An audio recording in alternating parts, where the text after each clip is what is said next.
Hakikaten bu mevzuda çok işledim, çok yorum çalıştım, çok araştırdım, çok inceledim. Ali Mahkemenin bu mevzularda vermiş olduğu kararların hamısını gözden geçirdim. Buraya mürekkep ettiler. Evvela ben de sizin gibi bütün Azerbaycan'ı ve Türkiye'deki bütün Azerbaycanlıları ve bütün Türklerin Nevruz Bayramı kutluyorum. İmamoğlu'nun diplomasının iptali bir hukuk faciasıdır. Bir hukuk faciası. Yani siz okuyorsunuz, iletişim fakültesi okudunuz, İstanbul Üniversitesi kitabını. Her ne sebeple olursa olsun. Siz İmamoğlu dediniz için ben de İmamoğlu okulları kimliğiyle alt göğneğimi de giymişim. Ona göre çevirdim diye. Her ne sebeple olursa olsun. Bakın her ne sebeple olursa olsun. Değil mi ki siz birinci sınıfı okuyorsunuz İmamoğlu. İkinci sınıfı okuyorsunuz. Üçüncü sınıfı, dördü okuyorsunuz. Kurtarırsınız, geçip gelirsiniz. Mezun olmuşsunuz. 30 yıl sonra değiller ki valla senin geldiğin üniversiteyi biz kabul etmedik. Senin buraya yatay geçir, ehliyatını kabul etmedik. Ben indiye kadar hardaydınız siz.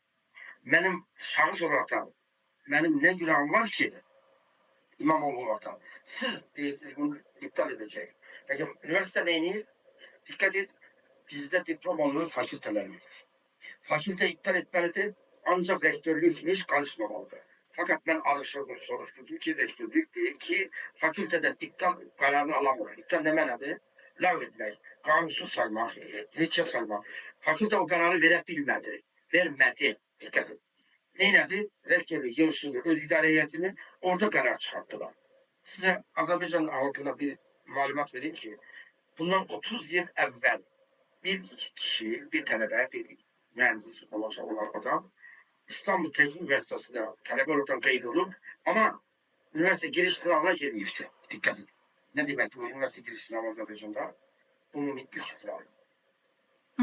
Üniversite imtihanına girmekti. Ama gelip o fakülteye kayıt oldu. Mühendisliğe. Birinci sınıf okuyor Teknik Üniversitesi. 2 okuyup, çok okuyup, 4 okuyup tutarıp diplomasını da alıp da 6 yıl işledikten sonra birisi İstanbul Teknik Üniversitesi rektörüne yazı yazıyor ki bu adamın adı demiyorum. Bu adam üniversite imtihanına girmeden kabule girildi. Değil oldu. Tuttu İstanbul Teknik Üniversitesi onun diplomunu iptal etti. 30 yıl evvel dikkat edin. Yok 30 yıl değil. 1965-67'lerde. Bu mühendislik, 6 yılda mühendislik yaptıktan sonra bunu üniversitenin diplomasını lağvetti. Gitti mahkemeye. O zaman Ali İdare Mahkemesi, İnzibatı Mahkeme bir deneydi. Danıştay'a. Danıştay dedi ki, bakın dikkat edin. Değil mi ki bu orada okuyan öğrencilerden birinci sınıfta okudu, 2 okudu, 3 okudu, 4 okudu, kurtardı, diplomanı aldı, mühendis oldu. Sizin artık onun diplomasını iptal etme hukukunuz yoktur. Üniversitede dedi. Kim dedi? Ali İdare Mahkemesi. Dolayısıyla o şahıs tekrar diplomasına sahip. Dolayısıyla Ekrem İmamoğlu Kıbrıs'ta bir üniversitede okuyor. Bizde şarttır ki her vakit o üniversitenin, gelen üniversitenin kabul edip etmediğini, yatay geçiş yapanlarla yatay geçiş. Bunun şartlarını her il değişir. Siz bırakın Kıbrıs'ı, Sorbon'da mezun olsanız, Almanya'da mezun olsanız, Yale'den, Amerika'da mezun olsanız kurtarsanız bile veya kurtarmadan talebeyken buraya geldiğiniz zaman artık sizin şartlarınız orada gelişinize göre değil, aldığınız kağıtları verirsiniz üniversite. Üniversite senetlerinize bakın, ben seni değil. Hala kayıtlı 2 okumuş İmamoğlu, 2 okumuş, 4 okumuş, beraber mezun olmuşlar. Hatta master da yapıp, master'a ne diyorsun? Magistratka. Evet, onu da kurtarıp da 30 yıldan sonra Türkiye Kanun Vericiliği'nin yani anayasanın 100. maddesine göre Cumhurbaşkanı prezident olabilmek için 2 şart lazım. Birincisi, 40 yaşında olacaksan, 2 âli tahsil yapacaksın. 40 yaşını tutarıp âli tahsilde yapıp yapmadığını şimdi problem edildiler. Bana göre eğer Türkiye'de hukuk devleti ise, eğer hukuk varsa 100% değil 1 milyon faiz mahkeme kararını verecek ki bunun günahı yok. İdare dediğimiz için işletme fakültesi. İdare dediğimiz için İstanbul Üniversitesi. Sen niye bunu öğrenciliği aldın? Okudun yani. Ben bunu okudu 1 yıl oldu, 2 yıl oldu, 3 yıl oldu, 4 yıl okudu. Gelmiş bana göre hiç üniversite imtihanına girmeden de bir adam değil olmuşsa tıp fakültesine, seni kurtardı. İletişim fakültesine. Bitirdikten sonra senin diplomanı iptal etmek mümkün değil. Ha, idareye mesuliyet gelebilir. İdare orada öz mesuliyetini mene diplom sahibi bana yüklemesi mümkün değil. Dolayısıyla bunun adı nedir? Hukuki değil, bu siyasidir. Ekrem İmamoğlu'nun anayasanın tekrar eden 101. maddesinde âli tahsil tutanlar prezidente namzet olabilir, maniyasını çıkarabilmektir. Halbuki bundan evvel bir maniye var. Bu maniye işletsenize, niye işletmişsiniz nedir? Ne manası? Bu güya hakimlere dahil işler nazırlığı ahmak deyipti. Ahmak sözü var. Ahmak. Yazda biz onun sözünün karşılığını bulabilmiyoruz. Ah. Ne var? Bir ahmak. Hı hı. Ha, ahmak deyipti. Alt İstanbul Mahkemesi buna ceza verildi. Bir de bir şey daha koy. O cezanın tasdik olursa yüksek mahkeme, âli mahkemenin altındaki arbitraj mahkemesi nedir? Ticaret değil de istirahat değil Türkiye'de. Alt mahkeme, orta mahkeme, üst mahkeme, âli mahkeme. Orta mahkemeye gelip dosya. Versene kararını. Eğer İmamoğlu'nun o cezasını tasdik ederse İmamoğlu hem hapse gidecek hem de siyasi yasak olacak. Prezident olma hukuku yoktur. Tıpkı kimi Tayyip Bey'in ilk başta aldığı hapis cezasındaki siyasi yasak gibi yasak olacak. Daha bunu diploması iptal etmeye lüzum yoktur. Diplomadan evvel elde imkan var. Mahkeme elinde. Versene kararını. Mahkeme verin. Dolayısıyla bu iş ancak Türkiye tabii çok pis vaziyete düştü. İmamoğlu'nun meselesi hukuki değil, siyasidir. Siyasette de bir kural ve bir telebeyi anlatıyor. Siyasetin içinde olmalı. Namzet olmalı. Tayyip Bey namzet olmalı. İmamoğlu kim ses alırsa o olacak. Eğer sen ses yığmaya gücün yetmeyecekse, inancın yoksa demek ki korkacaksın. İmamoğlu'nun hadisesinde Türkiye'deki hakimiyetin korkmasından başka bir izahı yoktur. Hukuk meselesi değil. Buyurun. Tayyip Bey özü de yeniden namzet olabilmez afak. Konstitüsyoya göre, anayasanın 101. maddesine göre Tayyip Bey'in tekrar namzet olması mümkün değil. Ancak bir şartla. Bir, anayasa 2 tane mania var. 2 mania var Tayyip Bey'in olması. Birincisi 2 defadan artık namzet olması mümkün değil. Ancak Milli Meclis, Türkiye Büyük Millet Meclisi 5'te 3 çoğunlukla ya da 3'te 2 400 milletvekili ya da 360 milletvekili kansuliye değiştirirlerse 2 defayı kaldırırlarsa Tayyip Bey namzet olabilir. Ama bu şartlara göre Tayyip Bey ebediyen prezident namzet olması mümkün değil. Bir de erken seçim olarsa namzet olur. Erken seçimin kararını verdiği zaman eğer özül erken seçim kararı verirse namzet olabilir mi? Meclis karar verirse 5'lik çoğunlukla verirse dikkat et, o sualı güzel verdi. Özü erken seçim kararı alırsa Tayyip Bey namzet olabilir. Ama meclis 5'te 3 yani 360 ya da 400 milletvekiline karar verirse Tayyip Bey'in bıraktığı yerde tekrardan namzet olabilir. Ama Tayyip Bey'in mecliste 360 ile 400 siyasi yoktur. Milletvekili yoktur. MHP ile beraber koalisyonda ama MHP ile beraber de 360 olmaz. 400 oldu. İmamoğlu'nun gözaltına alınmağına qayıdaq. Səhərin erken saatlarında onlarca polisin evinin qarşısına yığılmağı nəticəsində gözaltına alındı 19 Mart'ta. Sonradan öğrenildi ki onunla birlikte 100'den çok insan da gözaltına alınıb.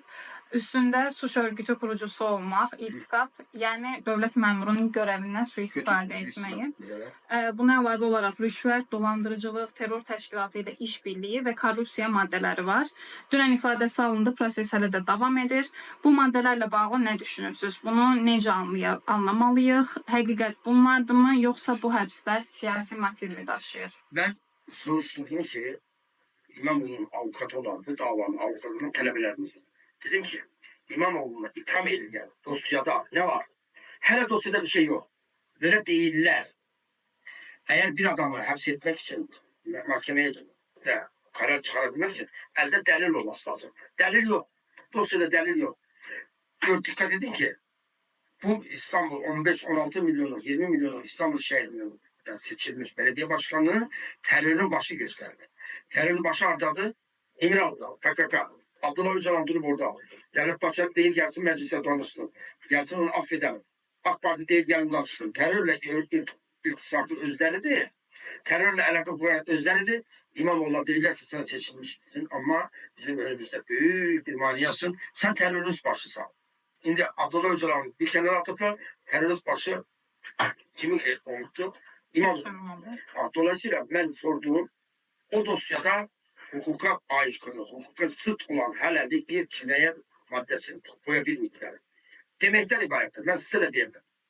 Size diyebilirim ki siz elini sattınız, adam öldürdünüz, neyle? Demekten ibarettir. Onu cinayet hukukunda demek olmaz. İlla ki senet koyacaksın, belge koyacaksın, görüntü koyacaksın. İmamoğlu ile ilgili ben soruşturdum. Hala emniyet müdürlüğünün gözaltında bulunur, dosyasında hala yok. Demek ki bundan sonra düzeltecekler. Veya siz bu programı yayınladığınızda İmamoğlu'na belki ev hapsi verirler, muhakeme toplayıp hapis cezaevinde hapishaneye koymayabilirler. Başka bir metot bulabilirler. Ama ondan evvel diplomasını mani olarak da tekrarlayalım. Diploması iptal ederekten, lağv ederekten onun prezident olmasına mani olanlar gelsinler öz ellerinde mahkemeden kararı çıkartsınlar. Yani ahmak deyip ceza alıptı. O cezanın karşılığını da dikkat edin. Ceza ile beraber bir de siyasi qadağanlıq var. Onu harekete geçirsene diplomaya lazım değil. Yani bir canan insanmış. Hiç günahı yok. Üniversitede özü qeyd edildi, kalıptı, edildi. Daha önce üniversitede özü karar veripti. İmamoğlu hukuka uygun bir şekilde Kıbrıs'ta gelip Türkiye'ye okuyuptu. Diyelim benim fikrime göre hukuka aykırı, hukuka zıt bile okusa bile gelse değil mi ki birinci sınıfı geçin, ikiyi geçin, üçüncü, dördü geçin, onun diploması geri alma mümkün. Orada kabahatli kimdi? İdare eder. İdare kim? İşletme fakültesi. Orada kabahatli kim? Rektörü. Fakülteki rektörü bir oyun çevirmişler. Bir tevkâd ettiğinde ben diplomamı iptal ettikler. O talebe neylesin? Onun meselesi. Eğer hukuka aykırılık bir zıttiyet varsa zıttiyet, o zaman o rektörlüğü, o dekanlığı mesul tutmak lazım. Çıkmış gitmiş talebeyi 30 yıl evvel, hem de 30 yıl evvel. Azerbaycan'da da cinayet hukukunda da bir şeyden kazanın edebilmezsiniz. Zaman aşkıdır, zamana bağlıdır. 30 yıldan sonra siz ne diyeceksiniz? Ferman Demirkol'un evinin tapusu iptaldır, çünkü kanunsuz aldı. Ferman Demirkol'un hanımının üniversite diploması iptal edin. İdare diyebilir. Ama hukuk devleti ise o devlette dememiz lazım. Bir, idare de hukuka uygun hareket etmeli. Etti. İmamoğlu diploması iptal etti. Şimdi gözleri ki 19 Devlet İstanbul'da intibatı mahkeme var. O mahkemelerde birine gidecek Rusya. Bana göre birinci gün o kanal, yani İstanbul Üniversitesi'nin verdiği kararı lağveylemesi lazım. İstanbul Üniversitesi değil ki. Bunun diploması yoktu. O da elinde alıp kağıdı bir ana diploma buradadır. Nece yoktu? Nasıl olacak? Bir kim okudu, üç kim okudu, iki kim okudu, dört kim okudu. İmamoğlu okuyor. Neye göre yok diyeceksin, diploması yoktu? Yok hükmünden de hata oldu. Hata kiminde? Hata idarenin, İmamoğlu'nun değil.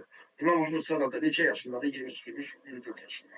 Dolayısıyla bu tamamen milletler arası hukuka göre de Türkiye'nin mevcut olan hukukuna göre zıt bir karardı ve o karar 100% bozulmalıdır. Ne bozulacak? Düşünüyorum. Ekrem İmamoğlu 2019'da ve sonrasında 2024'te yeniden seçilen İstanbul Büyükşehir Belediyesi sədridir. Halkın öz iradesiyle seçtiği sədri həbs etmek mümkündür mü? Ve bu senaryo baş tutarsa sizce neler olabilir? Ekrem İmamoğlu həbs olundu diye. Benim fikrimi sorarsanız halkın sesiyle gelen herkes hukuk karşısında mesul olmalıdır. Eğer varsa cinayet varsa. İspat etmeniz lazım. Neyle? Teröre nece destek olundu? İmamoğlu terörist başı değildi. Nece? Abdullah Öcalan'la beraber elde silah tüfeği aldı gitti. Türk askeri, Türk hekimini, Türk hakimini, Türk vatandaşını öldü. Neydi? Neyin dediğini hele daha sizinle ben bu röportajı yapıncaya kadar hele ortada hiçbir şey yok. Dolayısıyla halkın sesiyle seçileni hukuki mesuliyeti olmaz demek olmaz. Azerbaycan'da bir nazır bir cinayet işlemişse üstte milletvekili ise ne diyeceksin? Ona bakacaksın. Geleceğiz meclis onu dokunulmazlığını kaldıracaksın. Mahkemeye göndereceksin. İmamoğlu'nun burada görülen şey hukuki değil. Yani cinayet hukukuna göre bir şey tapabilmirler bunlar. Bunlar ne diye? Bir, siyasi yasak olsun. İki, prezidentin olabilme şartlarından birini taşımasın. Halbuki ben Tayyip Bey'in yerine olsaydım derdim ki gel bakalım. Sen de namzet ol, ben de namzet ol. Namzet olabilir ama Tayyip Bey. Onun özünün yerine birini namzet çıkarması lazım. Ya da belki de ben evet diyecek, ben diyecek. 400 milletvekilini bulduktan sonra 360'ı bulduktan sonra dikkat ederse bir daha diyeyim.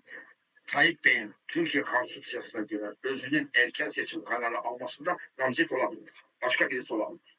Özünün namzet olabilmesinin bir tek yolu var. Kanunun 101. maddesi değişmeli.